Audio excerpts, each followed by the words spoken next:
ಎಲ್ರಿಗೂ ನಮಸ್ಕಾರ. ನಮ್ಮ ಅಡುಗೆ ಚಾನೆಲ್ಗೆ ಸ್ವಾಗತ.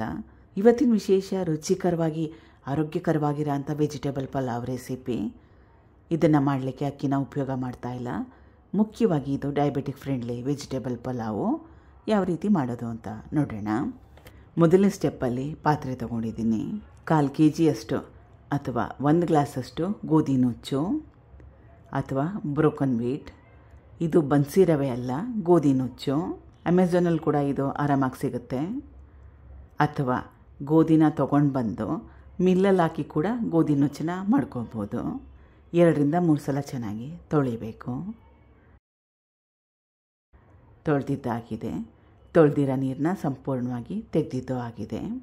2 ಗ್ಲಾಸಷ್ಟು ನೀರು, 1 ಗ್ಲಾಸಷ್ಟು ಗೋಧಿ ನುಚ್ಚನ್ನ ಉಪಯೋಗ ಮಾಡಿದ್ದೆ. ಇದನ್ನು ಸುಮಾರು ಒಂದು ಅರ್ಧ ಗಂಟೆ ನೆನೆಯಕ್ಕೆ ಬಿಡಬೇಕು. ಇದು ನೆನೆಯಷ್ಟರಲ್ಲಿ ಬೇರೆ ಸ್ಟೆಪ್ಗಳನ್ನ ಮಾಡ್ಕೊಳ್ಳೋಣ. ಸಣ್ಣ ಮಿಕ್ಸಿ ಜಾರ್ ತಗೊಂಡಿದ್ದೀನಿ. 1 ಎಡಿಯಷ್ಟು ಕೊತ್ತಂಬರಿ ಸೊಪ್ಪು, ಶುಂಠಿ ಮತ್ತು ಬೆಳ್ಳುಳ್ಳಿ, ಕಾಯಿ ಚೂರುಗಳು ಸಣ್ಣ ಬಟ್ಲಲ್ಲಿ 1 ಬಟ್ಲಷ್ಟು ಅಥವಾ ಸಣ್ಣ ತೆಂಗಿನಕಾಯಲ್ಲಿ ಅರ್ಧ ಹೋಳಷ್ಟು ಉಪಯೋಗ ಮಾಡ್ತಾಯಿದ್ದೀನಿ. 2 ಹಸಿರು ಮೆಣಸಿನಕಾಯಿ, ಚಕ್ಕೆ, ಲವಂಗ, ಏಲಕ್ಕಿ, ಸ್ವಲ್ಪ ನೀರು. ಚೆನ್ನಾಗಿ ನುಣ್ಣಗೆ ರುಬ್ಕೋಬೇಕು. ರುಬ್ಬಿದ್ದಾಗಿದೆ. ಬಾಣಲೆ ಇಟ್ಕೊಂಡಿದ್ದೀನಿ. ಇದೇ ರೆಸಿಪಿನ ಡೈರೆಕ್ಟಾಗಿ ಕುಕ್ಕರಲ್ಲಿ ಕೂಡ ಮಾಡ್ಕೋಬೋದು. 2ರಿಂದ 3 ಚಮಚದಷ್ಟು ಎಣ್ಣೆ, ಪಲಾವ್ ಎಲೆ 2, ಕಟ್ ಮಾಡಿ ಇಟ್ಕೊಂಡಿರೋ 2 ಮೀಡಿಯಮ್ ಸೈಜ್ ಈರುಳ್ಳಿ ಹಾಕೊಂಡ್ಮೇಲೆ ಕಲಿಸ್ಕೊಂಡು 2 ನಿಮಿಷ ಮೀಡಿಯಮ್ ಫ್ಲೇಮ್ನಲ್ಲಿ ಬೇಯಿಸ್ಕೊಂಡ್ರೆ ಸಾಕಾಗುತ್ತೆ. ಈರುಳ್ಳಿಲಿರೋ ಹಸಿ ವಾಸನೆ ಹೋದರೆ ಸಾಕು. 2 ನಿಮಿಷ ಆದಮೇಲೆ ಈರುಳ್ಳಿಲಿರೋ ಹಸಿ ವಾಸನೆ ಹೋಗಿದೆ. ಇಷ್ಟರ ಮಟ್ಟಿಗೆ ಬೇಯಿಸ್ಕೊಂಡ್ರೆ ಸಾಕಾಗುತ್ತೆ. ಇದು ಮಿಕ್ಸಡ್ ವೆಜಿಟೇಬಲ್ಲು. ನಿಮ್ಗೆ ಯಾವ ತರಕಾರಿ ಇಷ್ಟ ತರಕಾರಿನ ಹಾಕ್ಕೋಬೋದು.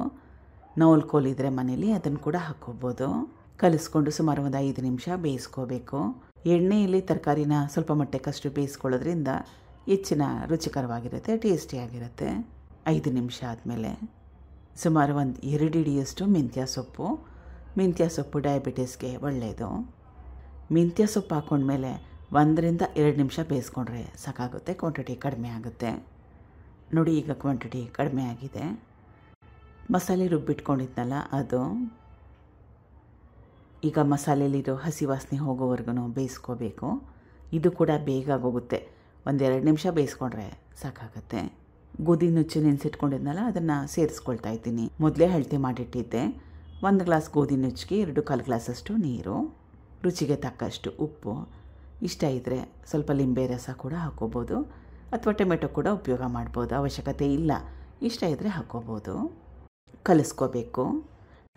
ಡೈರೆಕ್ಟಾಗಿ ಕುಕ್ಕರಲ್ಲಿ ಮಾಡ್ಕೊಳ್ಳೋರು ಈ ಸ್ಟೆಪ್ ಆದಮೇಲೆ ಮುಚ್ಚಿಟ್ಟು 2ರಿಂದ 3 ಸೀಟಿ ಕೂಗಿಸ್ಕೊಂಡ್ರೆ ಸಾಕಾಗುತ್ತೆ. ನಾನು ಬಾಣಲೆಯಲ್ಲಿ ಮಾಡ್ತಾಯಿದ್ದೀನಿ. ಸುಮಾರು ಒಂದು 20ರಿಂದ 25 ನಿಮಿಷ ಬೇಯಿಸ್ಕೋಬೇಕು. Flame high flame, medium flame ಬೇಡ. ಲೋ ಫ್ಲೇಮ್ಗಿಂತಲೂ ಸ್ವಲ್ಪ ಜಾಸ್ತಿ ಇರಲಿ. ನಿಧಾನವಾಗಿ ಬೆಂದರೆ ಚೆನ್ನಾಗಿರುತ್ತೆ. ಮುಚ್ಚಿಡಬೇಕು. ಮತ್ತು ಮುಚ್ಚಿಟ್ಟು ಹಾಗೆ ಬಿಡೋಕ್ಕೆ ಹೋಗಬೇಡಿ. ಆಗಾಗ ಒಂದೊಂದು ಸಲ ಕಲಿಸ್ತಾ ಇರಬೇಕು. 25 ನಿಮಿಷ ಆದಮೇಲೆ ಗೋಧಿ ನುಚ್ಚೆಲ್ಲ ಚೆನ್ನಾಗಿ ಬೆಂದಿದೆ, ಹಗೂರ ಆಗಿದೆ. ಗ್ಯಾಸ್ ಸ್ಟವ್ನ ಆಫ್ ಮಾಡಿಕೊಂಡು ತಕ್ಷಣವೇ ಸರ್ವ್ ಮಾಡೋಕ್ಕೆ ಹೋಗಬೇಡಿ. ಒಂದು 5 ನಿಮಿಷ ಹಾಗೆ ಬಿಡಿ, ಕರೆಕ್ಟಾಗಿ ಸೆಟ್ ಆಗುತ್ತೆ. 5 ನಿಮಿಷ ಆದಮೇಲೆ ರುಚಿಕರವಾಗಿರೋ ಅಂಥ ವೆಜಿಟೇಬಲ್ ಪಲಾವ್ ರೆಡಿಯಾಗಿದೆ. ಅಕ್ಕಿನ ಉಪಯೋಗ ಮಾಡಿದೆ. Diabetic friendly recipe. ಡಯಾಬಿಟಿಸ್ ಇಲ್ಲದೇದವ್ರು ಕೂಡ ತಿನ್ಬೋದು. ಸಖತ್ ಟೇಸ್ಟಿಯಾಗಿರುತ್ತೆ, ರುಚಿಕರ ಮತ್ತು ಆರೋಗ್ಯಕರ ಕೂಡ. ಮೊಸರು ಬಜ್ಜಿ ಜೊತೆಗೆ ಸರ್ವ್ ಮಾಡಿ. Thank you for watching. ಧನ್ಯವಾದಗಳು.